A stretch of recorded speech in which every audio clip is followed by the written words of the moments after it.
നമസ്കാരം. വർഷങ്ങളായി വിമാന കമ്പനികൾ പ്രവാസികളെ കൊള്ളയടിക്കുന്ന നയമാണ് വെച്ച് പുലർത്തുന്നത്.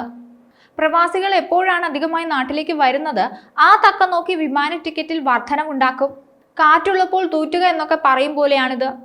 മുൻപ് വിമാന ടിക്കറ്റിന് വർധനമാണെങ്കിൽ ഇപ്പോൾ അതുക്കും മേലെ എന്ന് പറയുന്ന സ്ഥിതിയാണ് നിലവിൽ. ഏതെല്ലാം രീതിയിൽ പ്രവാസികളെ ഊറ്റിപ്പിഴിയാമെന്നാണ് കമ്പനികൾ ഗവേഷണം നടത്തിക്കൊണ്ടിരിക്കുന്നത്. വിമാന ടിക്കറ്റ് വർധനയിൽ നട്ടം തിരിയുന്ന യാത്രക്കാരോട് വിമാനത്തിൽ സീറ്റിന് വേറെയും പണം ഈടാക്കുന്നുവെന്നാണ് പുറത്തുവരുന്ന വിവരം. കുടുംബമായി യാത്ര ചെയ്യുന്നവർക്ക് ഒരേ നിരയിൽ ഇരിപ്പിടം ലഭിക്കുന്നതിന് അധിക പണം ആവശ്യപ്പെടുകയാണ് എയർലൈൻ ജീവനക്കാർ.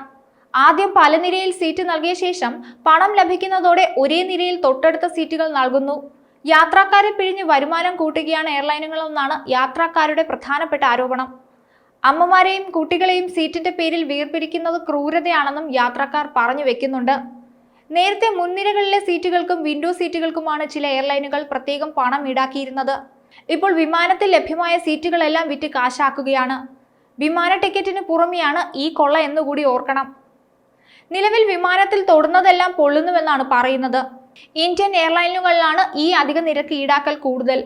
ബജറ്റ് എയർലൈനുകളും അൾട്രാ ലോ കോസ്റ്റ് എയർലൈനുകളും രംഗത്തെത്തിയ ശേഷം വരുമാനം വർദ്ധിപ്പിക്കാൻ ഭൂരിഭാഗം സേവനങ്ങൾക്കും പണം ഈടാക്കുന്നു. ബാഗേജ് പരിധി കുറച്ചും അധിക ബാഗേജിന് തുക വർദ്ധിപ്പിച്ചുമായിരുന്നു തുടക്കം. പിന്നീട് ഫ്ലക്സി, ലൈറ്റ്, വിത്തൗട്ട് ബാഗേജ് തുടങ്ങി വ്യത്യസ്ത തരം ടിക്കറ്റ് നിരക്ക് പരിചയപ്പെടുത്തി. തുടർന്ന് വിമാന സീറ്റുകളിലേക്കും ഇത് വ്യാപിപ്പിച്ചു.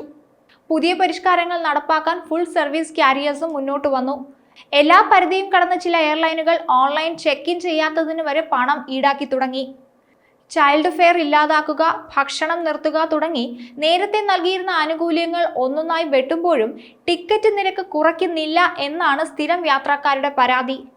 യാത്രയ്ക്ക് 24 മണിക്കൂർ മുമ്പ് യാത്രക്കാർ ഓൺലൈൻ ചെക്ക് ഇൻ ചെയ്യുകയാണെങ്കിൽ മധ്യഭാഗത്തെയും പിന്നിലെയും സീറ്റ് സൗജന്യമായി ബുക്ക് ചെയ്യാമെന്നാണ് എയർലൈൻ ഉദ്യോഗസ്ഥർ പറയുന്നത്. നേരത്തെ ചെക്ക് ഇൻ ചെയ്യുന്നവർക്കും ഒന്നിച്ച് സീറ്റ് ലഭിച്ചേക്കാം. ഒരിടത്ത് സീറ്റ് വേണ്ടവർ ടിക്കറ്റ് ബുക്ക് ചെയ്യുമ്പോൾ തന്നെ അധിക പണം നൽകി സീറ്റ് ഉറപ്പാക്കണമെന്നും പറയുന്നുണ്ട്. പ്രിഫേർഡ് സീറ്റ് എന്ന പേരിൽ മുൻനിരയിലെ 5 വരികളിലെ സീറ്റും window seat, exit raw seat, അയൽ സീറ്റ് എന്നിവയ്ക്കാണ് ഡിമാൻഡ്. മധ്യഭാഗത്തെ സീറ്റിന് ആവശ്യക്കാർ കുറവാണ്. അതിനാൽ കുറഞ്ഞ തുക നൽകി അവ ബുക്ക് ചെയ്യാനും സാധിക്കും. കോഴിക്കോട് റിയാദ് എയർ ഇന്ത്യ എക്സ്പ്രസിൽ ഒരേ PNR നമ്പറിൽ യാത്ര ചെയ്ത അമ്മയ്ക്കും 4ഉം 2ഉം വയസ്സായ കുട്ടികൾക്കും 3ഇടത്തായിട്ടാണ് സീറ്റ് നൽകിയത്. ഒരിടത്ത് വേണമെന്ന് ആവശ്യപ്പെട്ടപ്പോൾ പണം നൽകണമെന്നായി. ഓരോ സീറ്റും 680 രൂപ വീതം നൽകാനായിരുന്നു നിർദ്ദേശം. അബുദാബിയിൽ നിന്ന് കൊച്ചിയിലേക്ക് പോയ ഇതേ എയർലൈനിന്റെ വിമാനത്തിൽ മറ്റൊരു കുടുംബത്തിനും സമാന അനുഭവം ഉണ്ടായെന്നാണ് പുറത്തുവരുന്ന വിവരം. വിമാന കമ്പനികളുടെ കൊള്ള കാരണം പല പ്രവാസികളും സീസണിൽ നാട്ടിലേക്ക് വരുന്നില്ല. കമ്പനികൾ നിരക്ക് കുറയ്ക്കുന്നതുവരെ കാത്തിരിക്കുകയാണ് പലരും. മണലാരണ്യത്തിൽ മരണത്തെ പോലും അവഗണിച്ച് ജോലി ചെയ്യുന്നവരാണ് പ്രവാസികൾ.